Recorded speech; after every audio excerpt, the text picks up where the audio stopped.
Hi, everyone. This is Victoria. Thank you for letting me share tonight. The topic that I was asked to speak on was about how do I make the best or the most out of my soul program. And I'm always encouraged by our Monday night calls. There's so much to learn in on every level, but I think that it's the support, it's the encouragement, it's the testimonies that I really get a lot out of, and I want to say thank you for this group and in doing that, and the many people that share. So, how do I make the most out of the Soul program? Yeah, that's an interesting one. It's a great topic, actually, because schedules are getting a little bit busier as the holidays approach.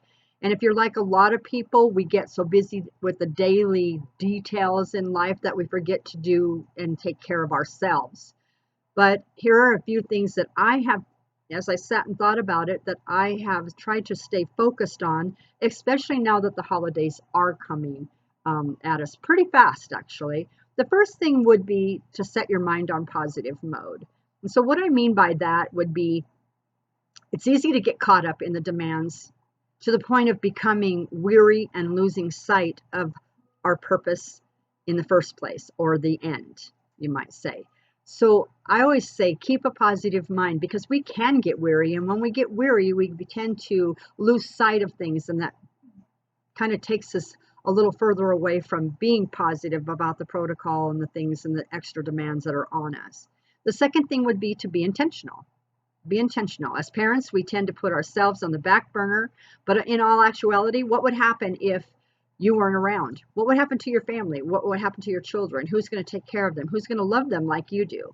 You see, so we have to be intentional. Are we doing this for us? Absolutely. But are we doing it for the people we love? Most likely, yes. So, and then the third thing would be to make a checklist. Write down your herbs or put together something in Word or find something that you can write down or a chart of some sort and make a chart and check it off. I mean, if it comes to that, that's what you have to do in the beginning, then do so. It's not a big deal. It's like getting a star chart or something and putting a gold star on your chart every time you take your supplements and every time you drink your complete or every time you take your, drink your cinnamate, whatever it is, but be intentional about it. Make your checklist.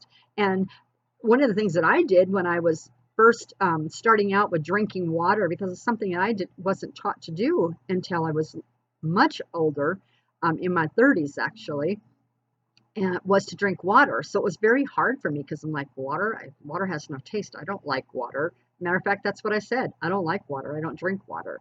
Well, after you start drinking water for a while, that's all your body wants is water. But in order for me to remember I get so busy to drink my water, I actually found an app in Play Store, and I downloaded that, and I put it on every 30 minutes to remind me to take a little bit of water. And that's how I became to where my body actually craved it because I gave it what it needed without me even knowing it. So if that's what you have to do, set a timer that says take supplements, take your AM supplements, take your afternoon supplements, whatever you need to do. Just make a checklist, do what you need to do to get them down. Because I have a lot of clients that go, oh, I forget. I understand. We get busy. I get that.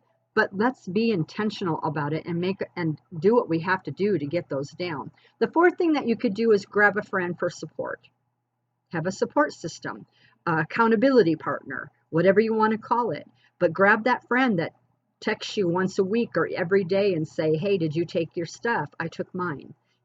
Or did you do this? I did this.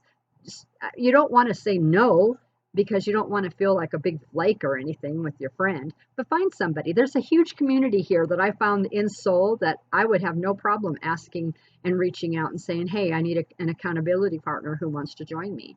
So that's the fourth thing that you can do. And of course, the fifth thing is prayer. Pray. Meditate on God's word and ask him to help you fulfill what he wants you to do as far as your health.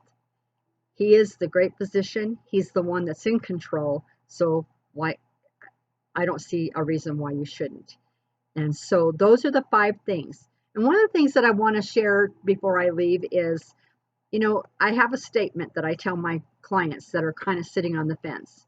No change brings no change. However, if you take it a step further, no change later on does bring a change. And it's not going to be a positive one if we don't make change today. It can cost you a little bit now, or it's going to cost you a whole lot later. And that whole lot could be a life-threatening situation. So there you have it. That's really what I do. I hope it was helpful to you, and I'm sorry that I couldn't be there tonight. Enjoy your holiday. Thank you.